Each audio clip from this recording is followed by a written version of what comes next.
Okay. Good job, Susan.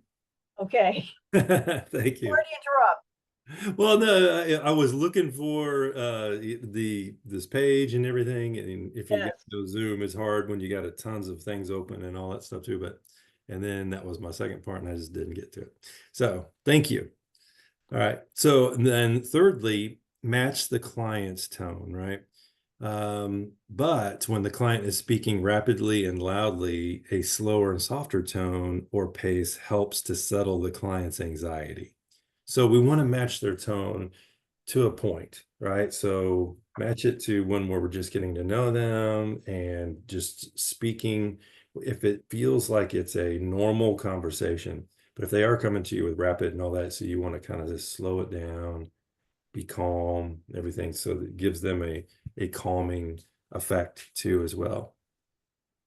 Language and grammatical style must be appropriate to the culture, experience, and educational level of the client. And you may have to tone down any overly educational vocabulary as needed. Helpers can modify their style to be more similar to that of their client without compromising their integrity. Now, if you I would also say that if you're, um, I would watch how you do that as well. It's like if it's a whole different culture and you're not used to that culture and you're trying to blend in some way, it's I would just be careful, but you want to um, blend in as much as you can without making it overly exaggerated, if that makes sense. Okay. So next, tone of voice still. Clients are more likely to explore when helpers speak gently rather than loudly. It can be helpful to match the client's pace of speech, like we talked about. Vocal tones synchrony is related to perceptions of the therapist's empathy. So if you're speaking the same with them, it's just developing that trust. And we talked about not speaking too rapidly and so on. Okay, when we talked about the language. Okay, so door openers. So these are invitations to talk. Okay, we want them to talk most of the time, unless you're doing an educational. Then you guys would be doing most of the speaking on that point, but giving them opportunities for feedback.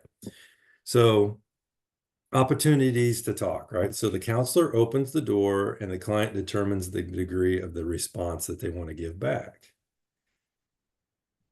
If they trust, they probably are going to give a lot more feedback, aren't they?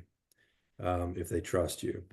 The most common thing to tell them at the very beginning of the session, tell me what brought you here today. At the beginning, during the intake, right? Tell me what brings you in today. And let them kind of tell the story. And they're going to go on. This could take a while. It could take up, just telling their story could take up the rest of the time. Or it could be 5 minutes and they're done, depending on the type of person. So then you're going, oh, okay, you're like maybe it's your very first time and you go, well, I can just say, tell me what brings you in today, and they're going to take up the rest of the time. What if it's only 5 minutes? And then what do you do? Right. It's like so that's what these helping skills are going to help you do, is to be able to use that time and bring things out of them so that uh, you're using it wisely. So do not ask the client, how can I help you? Why is that? I guess it says right here, if you're reading it, that puts you in the expert role and makes the assumption that you have all of the answers and that an answer will come, right? So we're trying to help them help themselves. Okay, so we don't want to say, how can I help you, right? Reflecting. So this is another skill that you guys will be using tonight, right? Reflecting what is said. So parenting exercise. So just think about this. We won't do it, but just think about it. Give a word for word reflection of what you heard the client say. Word for word. And then the words they use are important and they have meaning. So if they say something, and you call these handles, right? So handles are words that they talk about that you can grab a hold of and use in a conversation, right? So if they're going through and they say some kind of an emotion, or they say some kind of action or a behavior or a thought or something, you want to grab a hold of those words that they use and keep repeating them and say, um, you were scared, you had fear of something, right? So you're going down, you're taking it up here, and then you're going to bring it down a funnel. Always think of a funnel. Somebody says something, you got the big picture of it, and you want to drill down to what the meaning of that is, okay? So highlight important words or feelings by reflecting them, okay?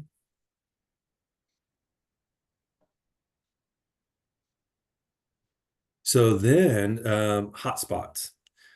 So reflect the hotspots. So some information and feelings are more key to the client's experience than others, right? So that is another thing that I'm talking about in a handle. You're going to grab a hold of something that is important to them that they say.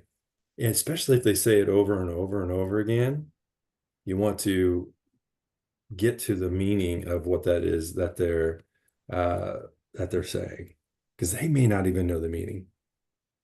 A lot of big aha moments to get to with them. Okay, so so this next things that we'll talk about are minimal encouragers, approval and reassurance, disclosures of similarities, um, and avoid most interruptions as you can. And then we'll talk about silence too. So, silence is one that I talk about and one of my favorites. Okay, so minimal encouragers. So what are those? So these are non-words and simple words that encourages clients to keep talking, right? And that can sound, so the example below. Mm-hmm. Yeah. Wow. Tell me more, things like that. So you're wanting them to keep in conversation and keep going. What else does that? Head nods. Often in conjunction with head nods, you're going to use these minimal encouragers as, these words. So they can suggest that the helper is giving up their speaking turn and would like the client to continue speaking, right? So I'm not wanting to take over. They may be looking for me to take over, but we want them to continue on what they're talking about. So, yeah, and nod your head, things like that.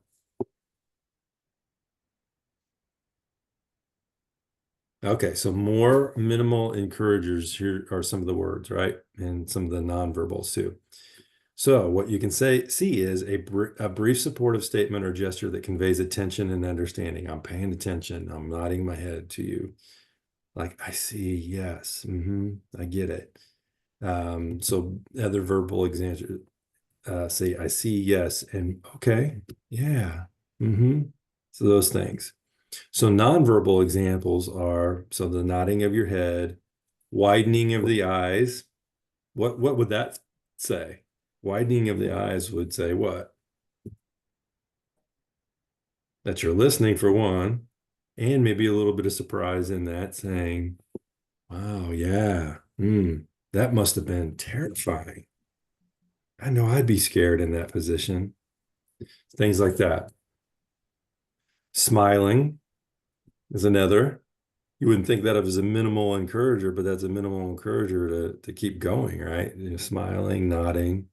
So communicate attentiveness, acknowledgement, attentiveness, again, support, and then so that keeps the conversation flowing.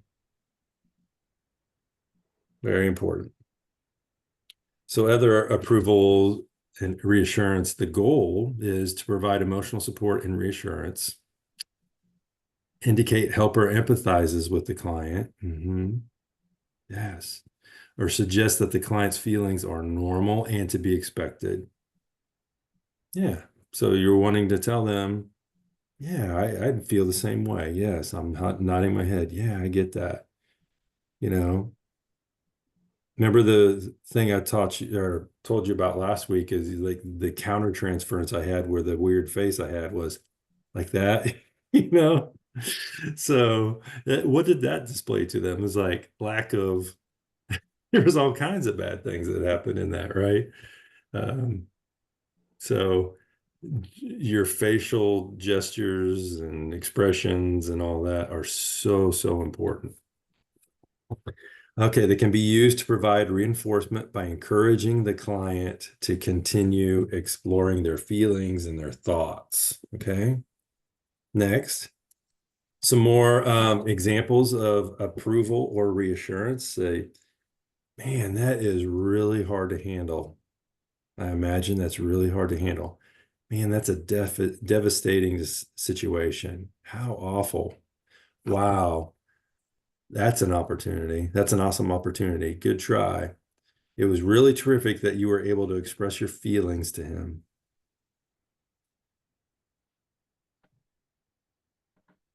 Yeah, depending on what they're talking about, of course, you can find something within there to keep them talking. I want you guys to really work on that tonight. Are these the approvals, reassurance, and that you're understanding, and for them to keep going. Okay. The minimal encouragers. Some more on tips on how to use these. Okay.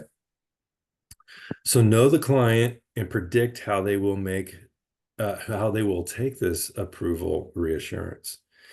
Once you've been with them quite a few times, you're going to understand what makes them tick, right? And what encourages them, because one thing, like if you're encouraging somebody, what if they lack self-confidence and self-esteem? How are they going to react to that? So they may not take that approval and reassurance in a way that is 100%, right? And they may need more coaxing, right? So it's all in understanding and getting to know them better on how they are going to take these approvals and reassurance, right? So be cautious about minimizing or denying feelings. Okay. So minimizing or denying feelings, right? So also using excessively, prematurely, or insincerely. So that's what I was saying about culture and things like that, being insincere about culture, because that's one thing to lose trust.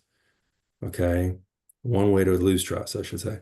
Um, but using excessive, premature, or insincere approval or reassurance. Okay. Using to feel liked by the client.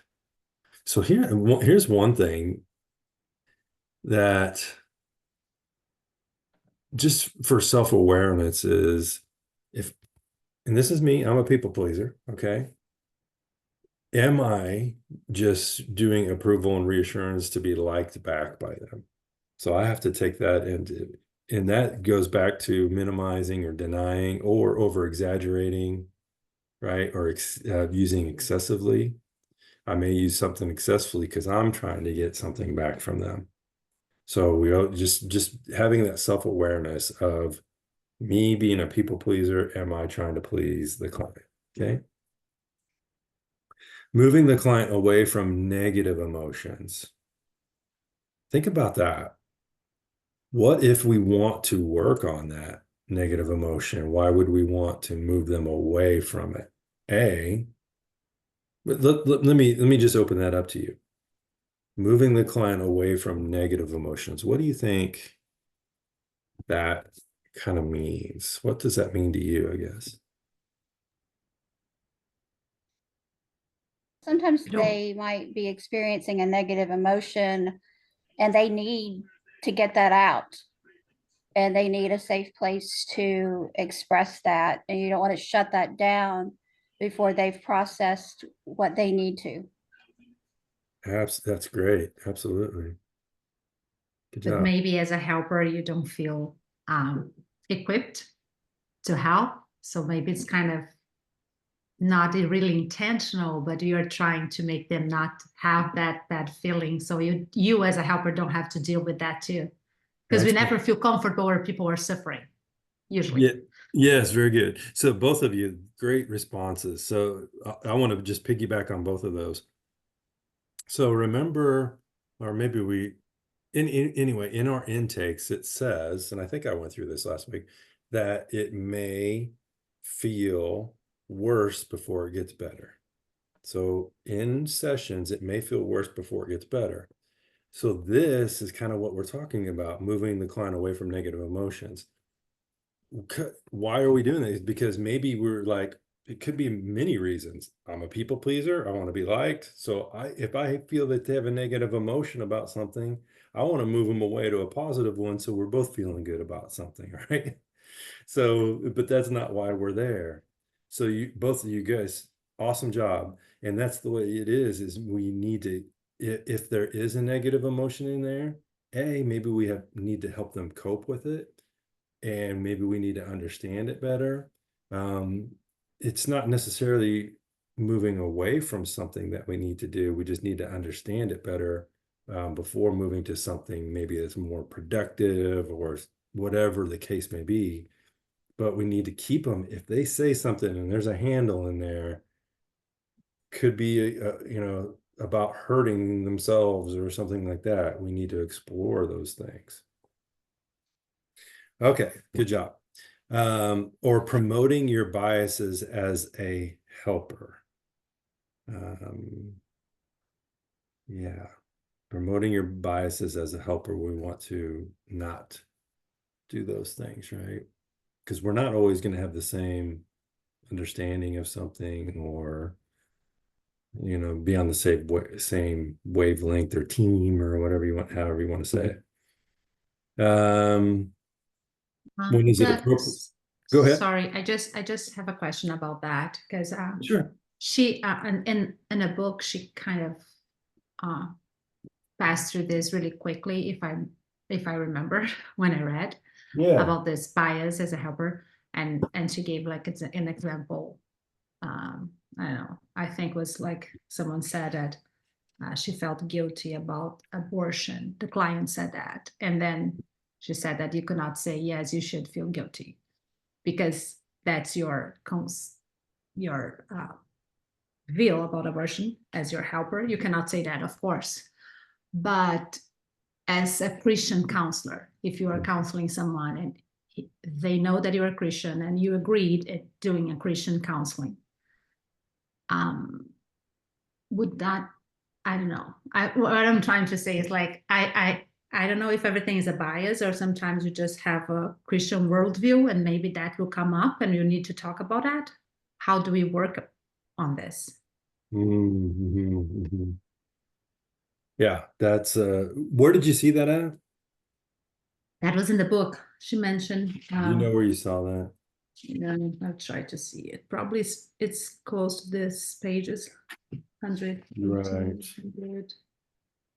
Okay, let's see here. If I can find it. I'm trying to think of what they say in here.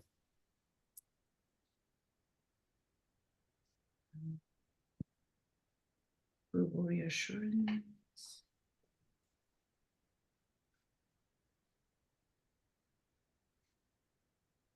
Well,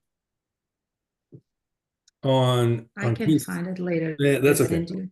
That's okay. So to me, here. Because of course her book is not a Christian book, so I understand Right. her point Yes. and her view, but I'm just trying to think in our experience. Yeah, I if we know. do So it as a Christian. that is the whole struggle. Okay. And when I'm writing my dissertation on this exact thing of the ACA code of ethics, things like that too, and Christian beliefs. And yeah. I think here when we're talking about promoting your biases, it's not it's a little bit different than talking about somebody who wants to get an abortion and things like that too. Does that make sense? Mhm. Because coming from where I work at Abundant Life, we have it in there that we are coming from a Christian worldview, and we're going to be the counselor is going to be coming at this from a Christian worldview. Okay. Mhm. So I'm going to talk to them about the right thing. Mhm. Okay. Um, Exactly. and they're free to go somewhere else. Mhm. Okay. Thank you. But it's this is, I mean, this is the line, right? This is the Yeah. line right here of between ACA Code of Ethics, all of these things. I mean, this is the line, but I know what what I know what the Bible says and what the Lord says about these issues, and I'm going to toe that line, if that makes sense. Yeah, it does. And so that's why Thank you. I work at where I work, because Thank you. Yeah. you know what I mean? Mhm. Yeah. Yeah, that's You important. What are you, go ahead. I'm sorry, I didn't mean to interrupt you. No, go ahead. I don't know if it's helpful or not, but especially when they're talking about approval reassurance, I see this as more of like a leadership issue. And, this wouldn't be the appropriate time maybe to bring it up when you're just trying to get them to continue talking, telling their story. If you immediately jumped into something like, I mean, it could be anything. It could be the gospel, oh, well, you're a sinner there. I mean, they're going to shut down. Right. So it's more of an issue where you're like, you know, find the appropriate time. And when you're trying to reassure them and continue the conversation going, maybe that's what they're talking about. Mhm. Yeah. Yeah. So I think, so here, let's go back this a little bit. So when they're talking about something and they're trying to make a decision,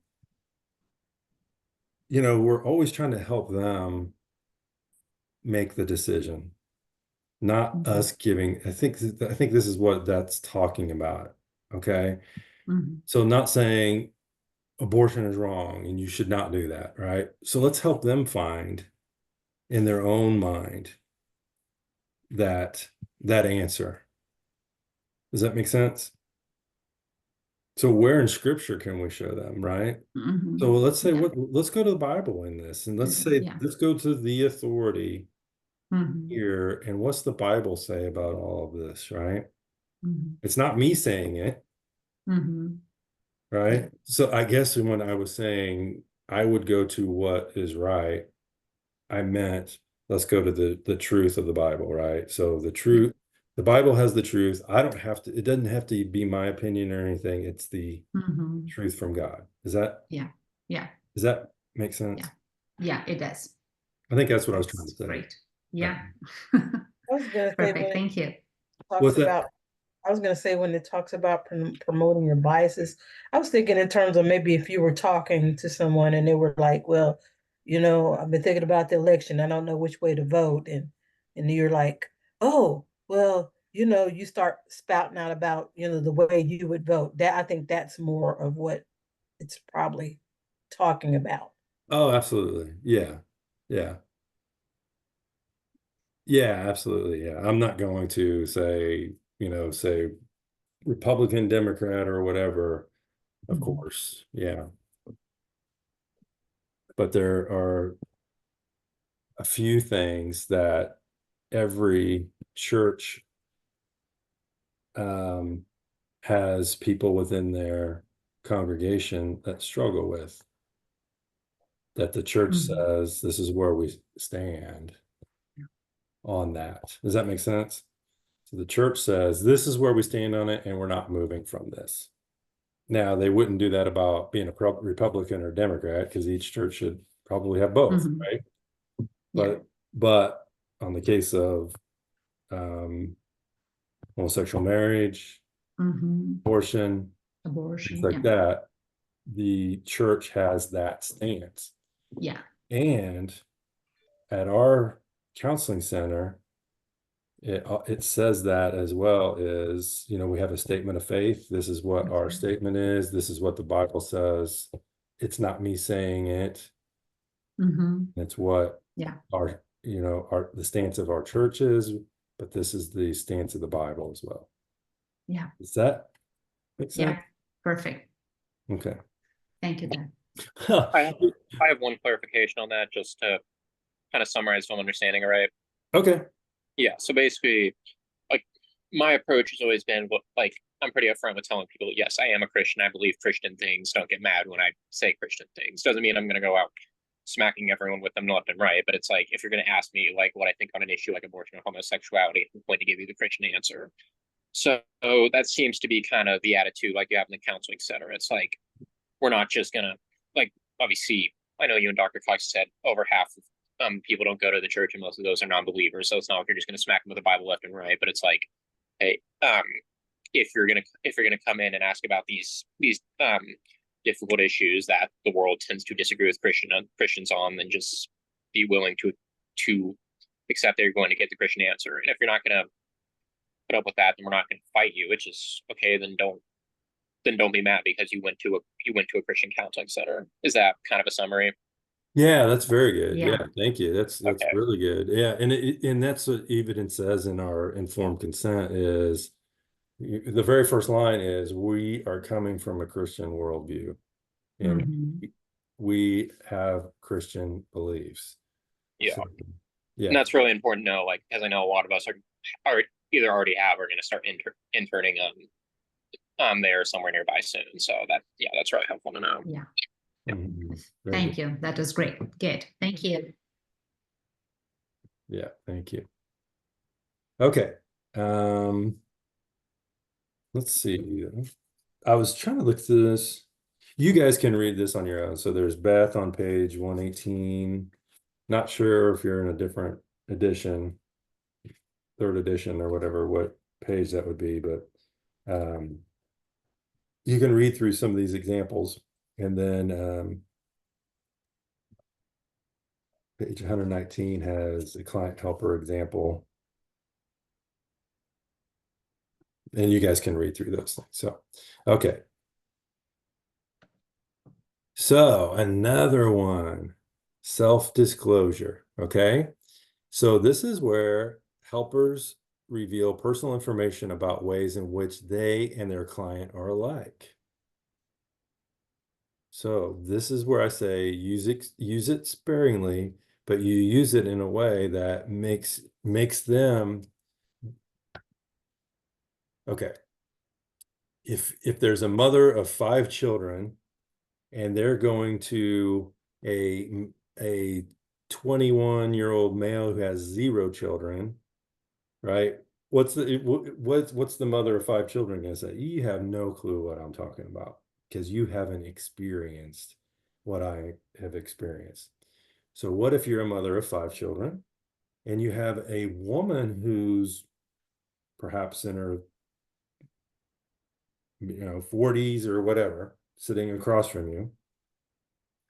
What do and you are going to start talking about these struggles, and the woman says, hey, I have 4 children.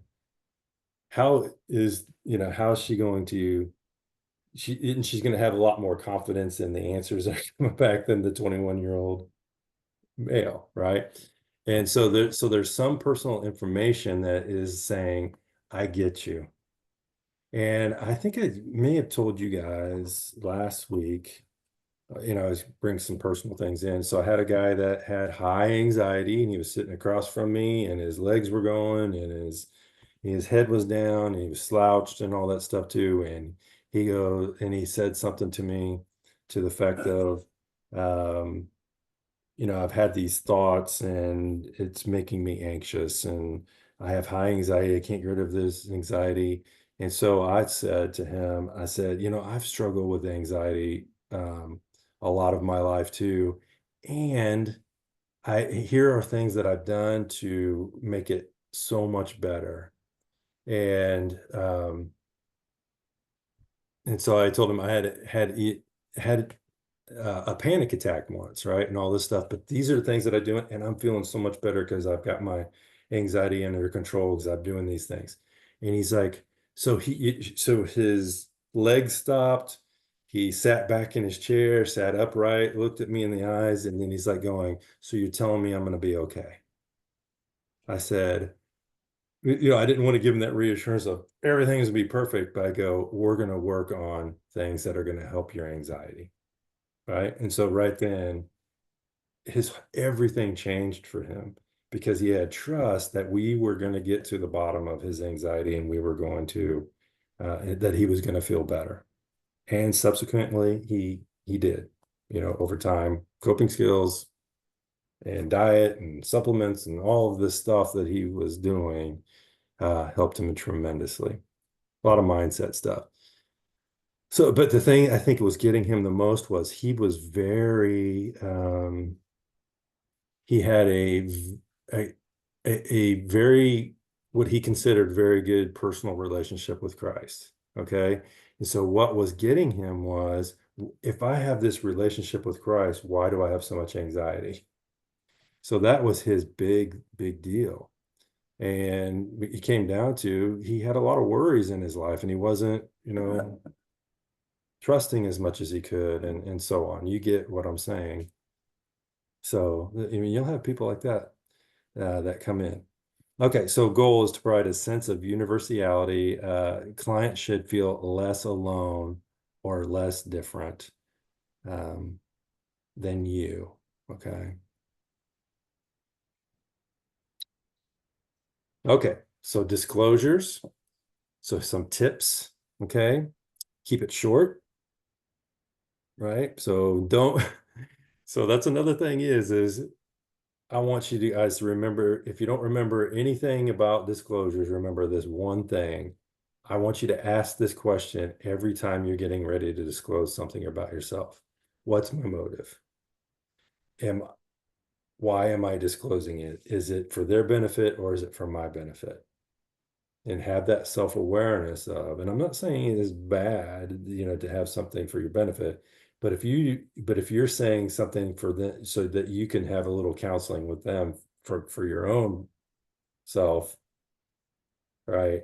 Then you need to save that one and talk to your own personal counselor. Okay. So just always remember this. I just want to impress upon you. What is my motive for telling them this disclosure that I have? Okay. So keep it short. Turn the focus back to the client. So it's not on me. Take the thing off of me. I just want you to know I get you. That's as far as you kind of want to go. Make sure the disclosure is for the client's needs and not your own. There you go. There's that part. Only disclose problems that are relatively resolved. Okay. Okay, what about interruptions? Okay, another important part.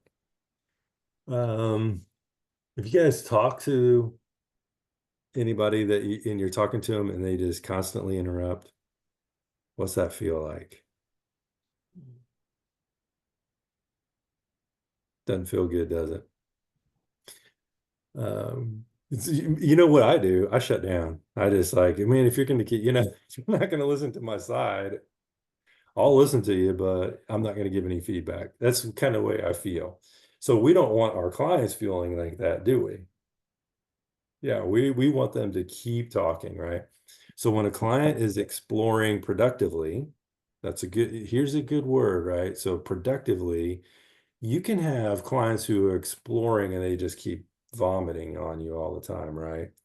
But if it's productive, I let them go. But if they just keep on going on tangents and they're doing this stuff and not, getting to the point, we want to help them get to the point because there's avoidance, there's just, being dismissive, there's things like that we want to be aware of. So if they're being productive, the helper does not need to interrupt. Just let them go.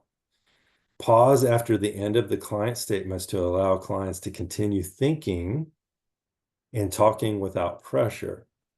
So don't always look for a break in their sentences unless you're looking for a break in their sentences, right?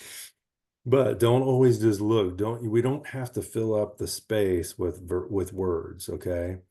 So I had this guy that I would ask a question and he would just stare at me back. And I'm like, is this guy being defiant? Is he being all these things? And that's because I didn't know him well enough yet. So as I got to know him, I saw that he was a huge processor. He had to process everything and right here. So I wanted to get to the point where he started processing things verbally so that I can understand what his thought process was. So we got to that point, but I was kind of going, man, this guy's being defiant, doesn't want to work, doesn't want to do their work, but he was doing the work, he was processing. So that's where silence and no interruptions come in handy. Okay, so remember those. So interruptions can occasionally be helpful. So let's look at that. If the client is stuck, we can interrupt where they're stuck, maybe give them a few verbal cues of words or something to keep them on track. If a client cannot think of a word to say or what to say, here's the big one. So if a client is rambling, talking nonstop, but not exploring in depth, we want to interrupt that. So if I have a client that does that continuously from session to session to session, I get to the point where I go, okay, here are our goals, and I'll pick 1 to 3 goals that we want to work on, but generally we just want one, okay? And so I'll write that up on the board. Here's our goal for today that you said you wanted to go through. And if they start talking and they go off on a tangent away from what that goal is, you can kind of politely interrupt and I'll point to the board. It's almost saying, what does what you're saying have to do with what you want to work on? So you want to make that connection of we're here to do that work. We can also go, I notice that when we start getting into the stuff that you said you wanted to work on, other things come out of it. What do you feel that means? What do you think that means? And what we want to get to was, I'm avoiding, right? So I go off on tangents. And here's the thing, they're good at it because that's what they've done for so long. And they may do it with a spouse or a friend or whatever, and stick away from being getting to the point. So, okay.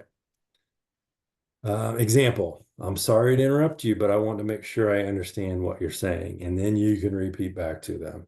Did I get that right? Okay. So, and they can go, yes, no. And that's active listening that you're using, an active listening skill. Okay. Okay. One of my favorites, silence.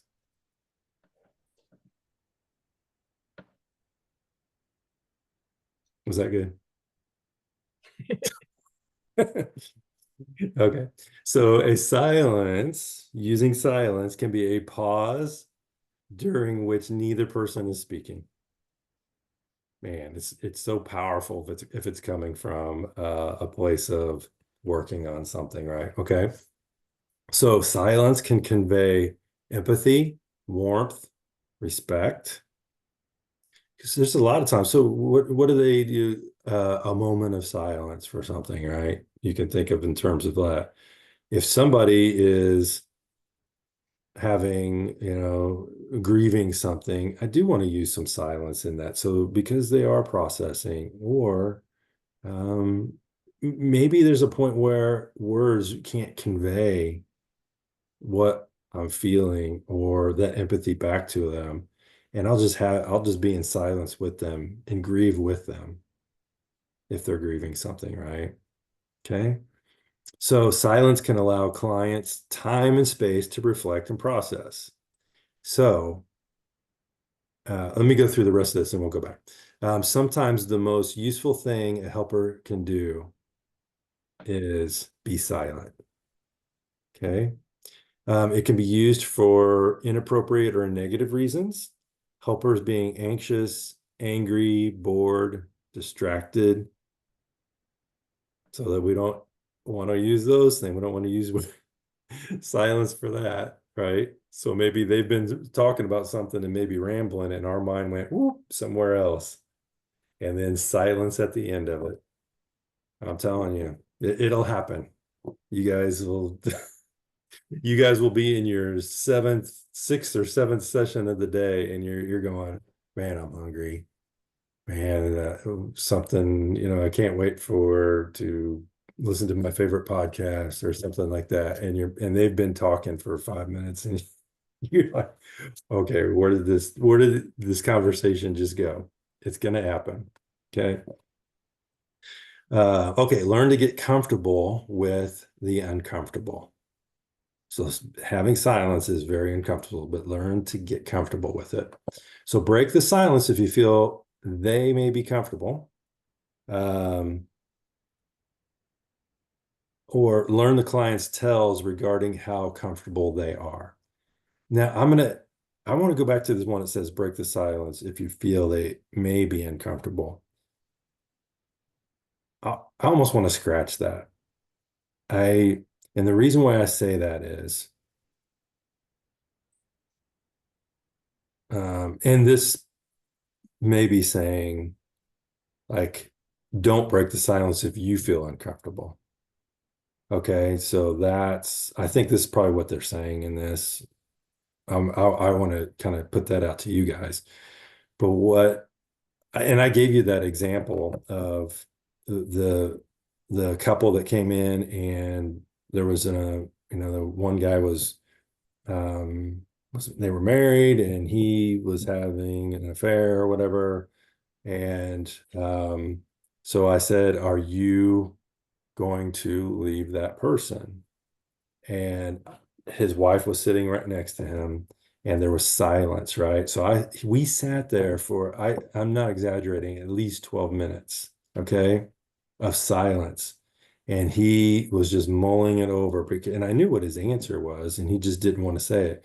But his wife was crying and sobbing and everything right next to him, and I wanted him to sit in all of that her crying and pain and all of that stuff too, so that I want him to be able to experience that. Because if he did move on, I wanted him to know how much it was hurting her, right? And then, or if he moved on, I wanted him to know how much he was hurting. Okay. So anyway, we sat in silence, and but it was very uncomfortable for everyone in the room. But just get comfortable with the uncomfortable. Okay. Any thoughts, questions? That's one of my favorite ones. What do you guys think?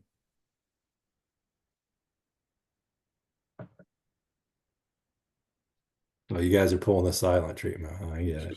Yeah. Okay. You're processing. We're Yeah. practicing. Just Yeah, practicing. Erica. Way to go. Oh gosh. You're processing. Yeah. Yeah. I get Yeah. that.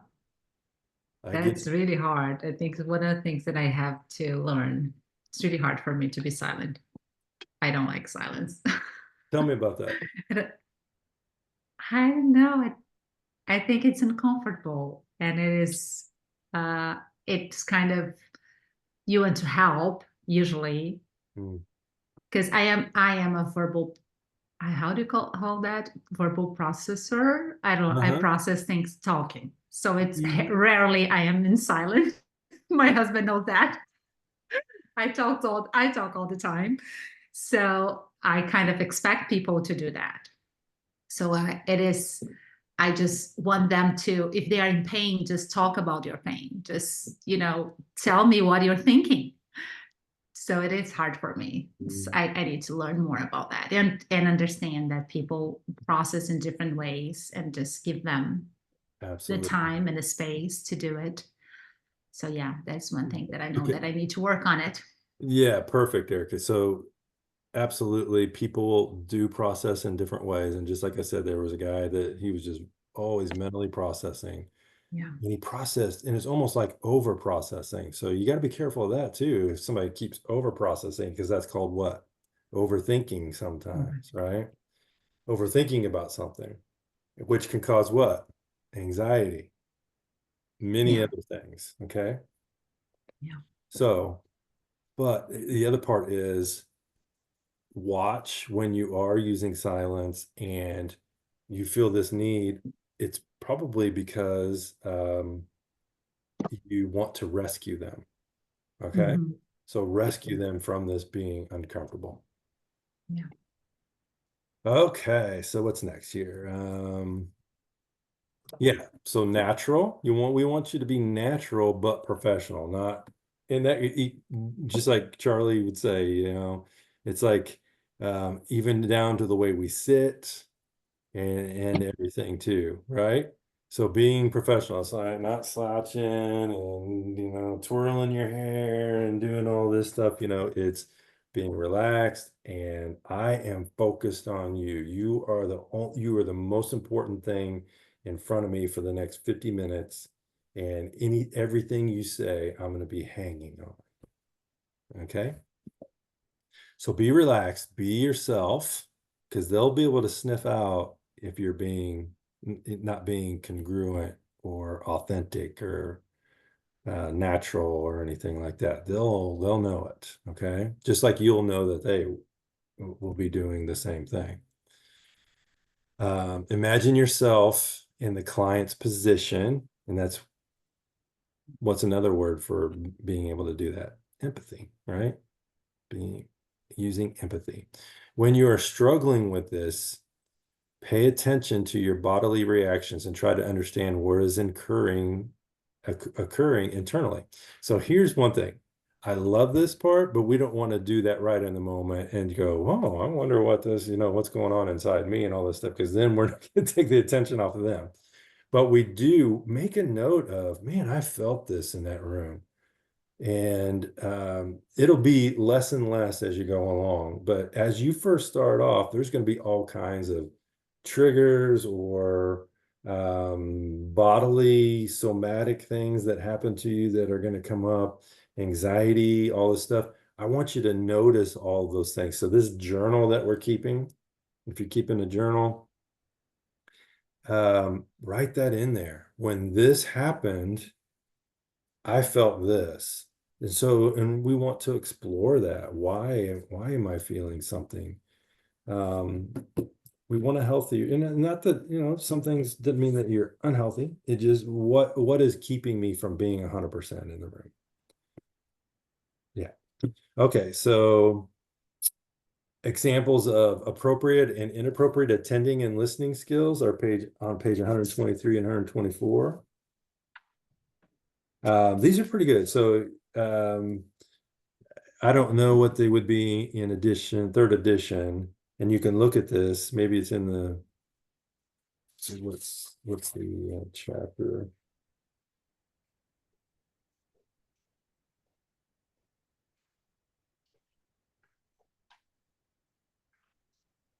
So it's in chapter 6. So somewhere in there, look for examples of attending and listening. So these are pretty good. So examples of, here's one, like example of poor attending and listening. The helper is leaning back, his arms are folded. He says, hello, what would you like to talk about? And the client says, very softly, I'm not sure. I just haven't been feeling good about myself lately, but I don't know if you can help me. And the helper says, oh yeah, I understand. It was hard for me when I went to the helper for the first time. You're probably anxious about talking to a man, right? So there's all kinds of golden things in here to kind of read through on appropriate and inappropriate ways. And then also pay attention to clients without formulating your response. So what happens when we listen just to formulate a response? I'm going to throw that out to you. What happens when we're just listening just to formulate a response? We're not hearing what they had to say.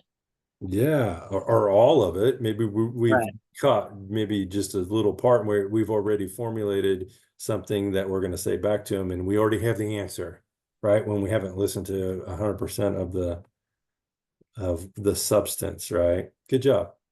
What else? What happens when we formulate, if we listen just to formulate a response?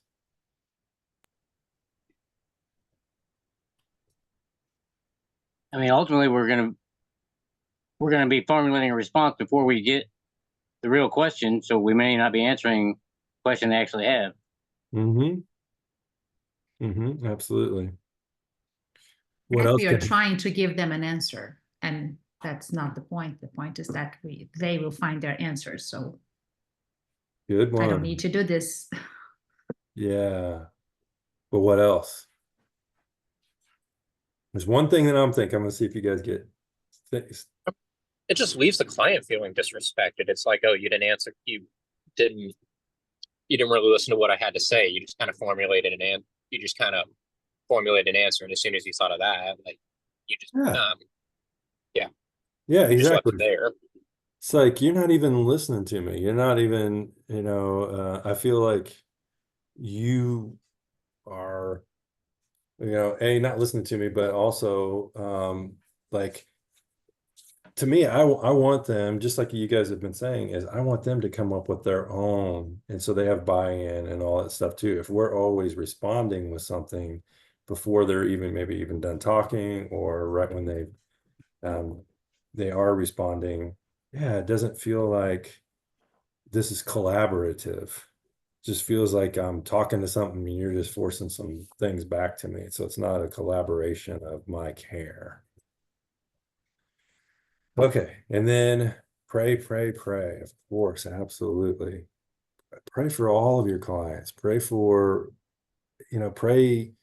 if you guys want to pray before the session, pray after the session. Just pray during those times. Okay, so let's see here. Do you pray in the session with your client? If you know what, if the Lord's leading you to, absolutely, yeah, you could do that. I generally pray after. I always pray after for sure. Sometimes before. Just whatever the Lord's leading me in that. But if there's something that needs to be prayed for in the session, sure, absolutely. Hmm. Yeah, it's funny because people will go, man, okay, just be praying for this. Okay, well, let's pray right now then. No better time than the present. If somebody wants me to pray about something, I want to pray about that. Okay. What if I get it wrong and miss what the client is saying? What do you think? Has this ever been a thought of yours? I think it should say when I get it wrong and miss what the client is saying. Good job. Absolutely. Yeah, there's been a lot of times I'll be sitting there and I'll say something and I'll say something back to them and they go, no, that's not it at all. Or something. I'm like, really? Seems like that's what it should be. In my own mind, I'm saying that. But, hey, but here's the thing. It's always going back to these helping skills of repeating back and doing all of these things because we want to make sure that we are totally understanding them so they feel heard, felt, all of those, and we do understand everything that they're talking about. Okay. If you were to do something like that, would you just apologize and say, "Hey, I misunderstood you. Could you explain better what you were trying to say," or whatever the case is? You know what? That's great. Yeah, absolutely. I've apologized before. I've even went back, even like the next week and was like going, I got to thinking about what you said on this. I gotta apologize. This is the way that I took it. And then after I kind of processed through, it's like, you may have been saying this. And am I, getting that right? Here's the thing. they're human coming to you for human things. You're human too, processing with a human, right? So yeah, we're gonna miss things, we're gonna be wrong, we're gonna do all these things. But it just shows that, hey, I get things wrong too. Yeah, I think it's powerful sometimes when we make mistakes. It's the way you handle them, right? I had a boss that, one time he's like going, I don't care if you make a mistake, it's what you do with that mistake that I care about. Right? If you keep making the same one over and over again, then we have a problem. Right? Is kind of what he was saying. He goes, make, and this is what I say to our interns when they start at Abundant Life, like going, fail miserably. I want to give them permission to make mistakes and to do things wrong and to things like that too. You're not going to hurt the client. Everybody goes, well, what if I do this and they go do something? I said, you know what? They have their coping skills already in place, and they're going to use those coping skills that they have. Okay. Okay, so you guys are already doing these things. Okay, hang on. This was something I had done when we were all present, and able to do it with each other in the room and all that stuff too, but it's not so easy online like this. So this is what we kind of, would talk about. So between classes, meet with your classmates if you can. And that's what we're doing, halfway through. Practice, practice, practice. And so so this is the funny thing. So when you are talking with somebody else, practice some of these skills, in your regular conversations. Watch how it opens up things with your friends, family, spouses, whatever. Watch how things start opening up and how maybe they feel listened to, or they may go, don't pull that counseling stuff on me. And they may do that. You may get to that. And that's okay. It's funny when they say it, right? Because you're like going, was I not being subtle enough or something like that, right? But it's a good thing. Okay. Okay. Listen for feelings. Listen for words that are feeling words or thought words. Okay. This is what I was thinking. This is what I was feeling. Okay. And look for those words, and you can repeat those back to you, or repeat them back to them. Okay. So, and when you guys are doing this practicing, right? So the disclosure policy is, or when you're working with clients and stuff like that, preferable for clients to discuss personal topics. Students should only discuss easy, safe topics with each other, right? Because you're just practicing these. I remember speaking with somebody, it's like they were going along and they didn't want to get down to the whole nitty-gritty of what the issue was. They were only wanting to speak about part of it, but the person started asking these questions and they were like going, and they stopped saying, hey, I don't feel comfortable with going any further about what I was talking about, and we have to leave it right there. And it's okay for that. Okay. Doesn't mean you guys can't talk about that later or whatever in a real counseling situation or whatever, but for sake of, doing helping skills, it's all about the learning about how to do the skills and things like that, and not about the outcome of the counseling. Does that make sense? Yeah. So we don't want to worry about the outcome. So that's why we don't want to make it. I've had people make up things. So I want to talk about this type of thing, and they make up what the situation is, and it's not so personal. Oh, right there, it says even students can role play a hypothetical client if they would like to. Never disclose if you're discussing personal topics or role playing in order to ensure confidentiality. Okay, keep shared and personal information confidential. If you guys do get into some personal type topics, never share it, of course. Okay.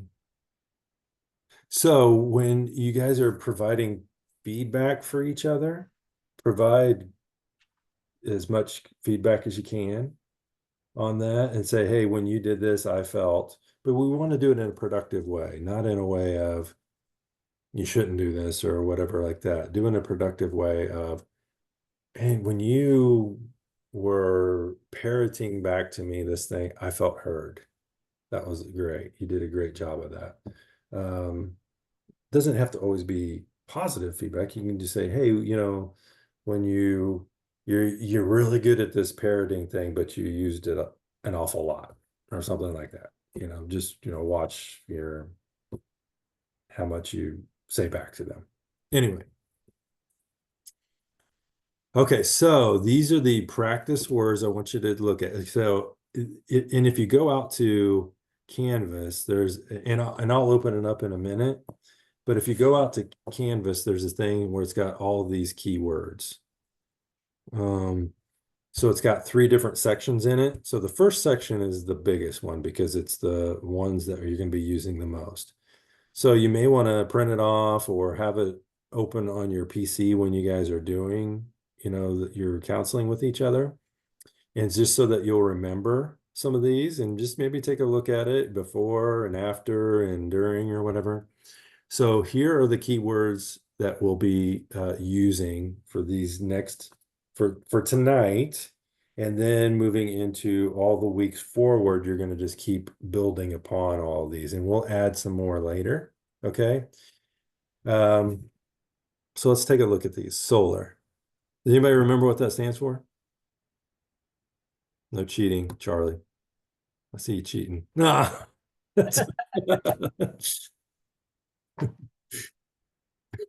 Man, Charlie was all over looking that up. Good for you. I like Yeah, that. you got me. That's what I was doing. No, I it's have good. all my notes too. No, absolutely. No, if you need to go to your notes, I was just playing. I saw Charlie just go for it, boy. I'm gonna get this. I know where it's at.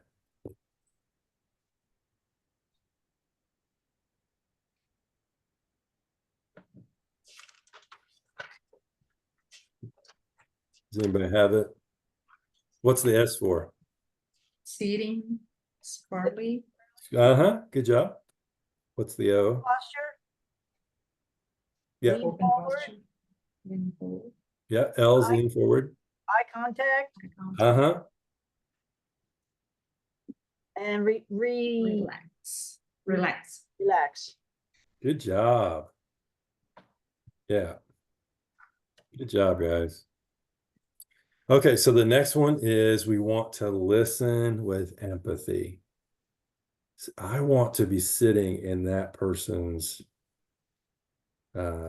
seat with them. I want to understand everything about what they're saying and how do we get there? It's about by using all of these skills, okay? Work on your nonverbals.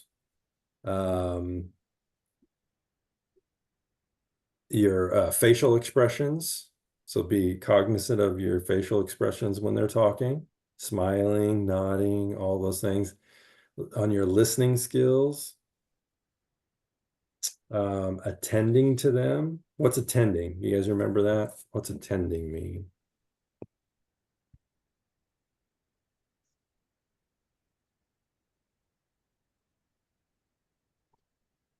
Is that the minimal encouragers and Yeah.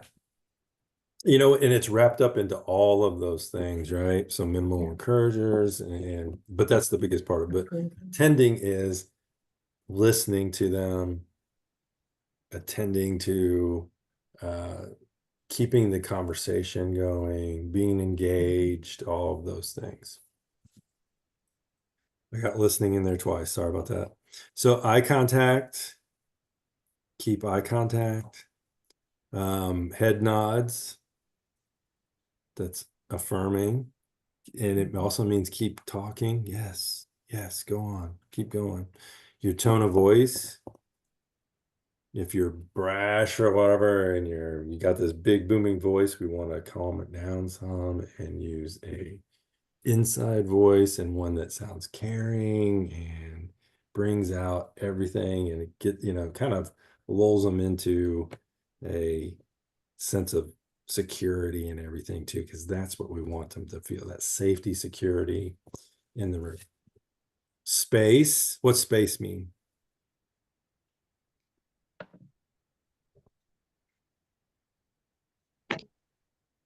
Like the spacing between you and the client. Yeah, and so it could be all about there's that word proximity, right? So it could be how many feet are in between us sitting, but it's also that feeling of space too. You don't want it to be so drawn out that, that it doesn't feel like we're connecting. You want to limit that space to what it feels like, man, we are right there. Okay. Body movements, being careful about those. Body movements, your posture kind of goes back into the solar, right? But keeping a posture, the language that you're using, remember we want to use language that is suitable for them, okay? That they can understand and that connects you with them. Door openers, who remembers who has a good door opener? Who remembers what that is? Tell me what you'd like to talk about today. Absolutely. Yeah. My counselor always, or not always, but a lot of times starts out with, how's your headspace today? Okay. Yeah. How's your headspace today? It's good. Reflecting words, minimal encouragers. Approval, reassurance. Okay. Disclosure of similarities. So remember, what was my question? What was the main point on disclosure of similarities? What's my motivation for saying it? Say what now? What is my motivation for saying it? Absolutely. Good. Good job. What's my motivation? Avoid interruptions. Be comfortable with silence, being comfortable with the uncomfortable.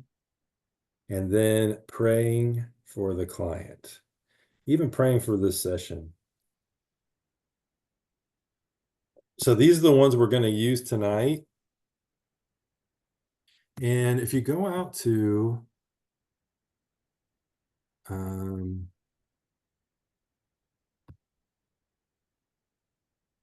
well, let me stop sharing this for a minute in case I got any grades out there. I want to go to Canvas.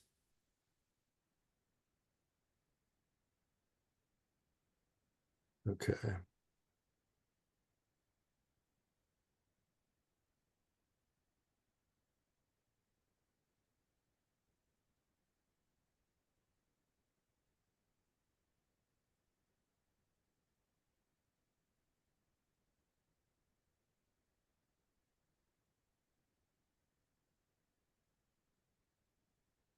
Okay.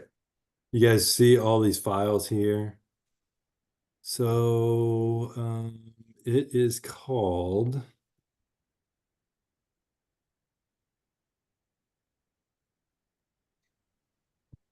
see here. Oh, here it is. Helping skills, key techniques. So let me open that up. So this is that sheet that I'm working off of. Okay. So this is that sheet, practice keywords. Okay. So I just want you guys working on these top ones first. So don't race ahead or anything like that. We're just working on these top ones tonight and possibly next week. And we'll get to the other ones for sure, but don't rush ahead. Get good at these up here until you feel comfortable, and then start adding other ones in. We haven't even gotten to the other ones in, so you don't even know what they are yet. So don't use them. Is that fair? Yeah. All right. Does anybody have any questions? Let me stop over. Sharing here. Anybody have any questions? Any thoughts? What's some big ahas that you have tonight? Oh, well, I didn't have necessarily an aha particularly. I appreciated everything. That was like really good reminder. But I had a question about the genogram assignment. Okay. Actually. Yeah. Have time. Yeah. Good time. Absolutely. Okay. Yeah. So do you care like what format it's made in? Like I made one in Lucidchart forever ago, or not forever ago, a couple months ago. Did you? And if just share a link in it that way, or does it have to be like physically written out or whatever? Do you have yours? Is it up right now?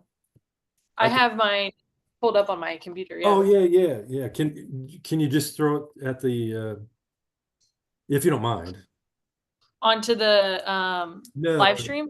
No, just kind of just point it at the camera or something. Oh, See if I can yeah. see it. Sure. Here's a let's see. Let's see. Can you see that? Yeah, it's focusing. Hang on one second. Yeah, exactly. Yeah, that's perfect. Cool. Yeah, if So you I have, can just you have that format. See, Lauren turned hers in and it was just hand drawn, and that's perfect. okay, Really, cool. you know what? I love that, Maddie, or even hand drawn's fine because you're going to be doing a lot of hand drawn ones anyway. Although Abundant Life is, we're doing a pilot for this new one that's coming out, and it's starting probably next week or so. So anyway, if you And then on the reflection paper for it, do you like, I know it says specifically like identifying like major themes and stuff. Does it matter? Is it just like kind of a personal reflection, or is it more of like oh, I noticed this about genogram specifically? Or is it like, here are my insights that I had, personal insights that I got as a result of doing this? Yeah, so I would say as you were going through it and you had, I want to know, that's a great question. So I would say I want to know what your perception of it is. So not coming from a counselor's one saying, okay, here's the break or whatever, but kind of, if you if you know what I mean. But I want to know what your perception is. So you're kind of going through, and you're kind of explaining how why it is the way you put it together. Does that make sense? You're kind of telling Yeah. the story of what the picture looks like. Okay, gotcha. Okay. Yeah, because it was a very personal like experience for me actually. Like there was a lot. I ended up using it in my own counseling personally. So I was gonna think, wasn't sure if you wanted me to write about that side of it or if you just wanted like yeah. academic. Maddie, great question. If there's something in there that you don't feel comfortable putting in a paper, all you guys, don't put it in there, right? I totally get that. Just, kind of, tell what you don't have to get into too personal situations. I appreciate that though. I appreciate you asking that question. But yeah, if it gets too personal, it's okay. Yeah, that it's more about learning the tool than it is about doing any type of because you'll get the opportunity to do all that stuff with others and your own counseling and things like that too. Now, I do understand there are some papers to write. I remember writing a few in my classes that they expected you to go a little bit personal, but you don't have to on this. Great question. Thank you for that. I appreciate that. Anybody else have any questions, thoughts? Question. Yeah. For the homework tonight, and even in what we did last week, does one person take the 50 minutes or we take turns, one person speaking about something and then the next person doing it and using their helping skills? So let's say you have an hour or an hour and a half or whatever. So say you have an hour and a half. I would split it 45 minutes, one person working through as the counselor and one person as the client, and then switch. Okay, Yeah. okay. Does that help? Mhm. Yeah, Yeah. that's what I thought. I just want to make sure of that. Yeah, you don't want to interrupt any continuity of anything that you guys are kind of working through. Great questions. All right, how you feeling? How you feeling about the keywords tonight on working through them? Good. All right. Well, I'm excited for y'all. I'm excited to hear it next week. So remember, so next week I'll have a counselor on that you can ask questions, and I want you to, kind of ask, what was it like having help, using helping skills? What was it like? How did it feel, to use them instead of having different, conversation? And here's another one, and I'll give this to you. How does it feel to have conversations now with helping skills? And do you always use helping skills? Things like that. Okay. All right. Well, let me pray real quick. And actually,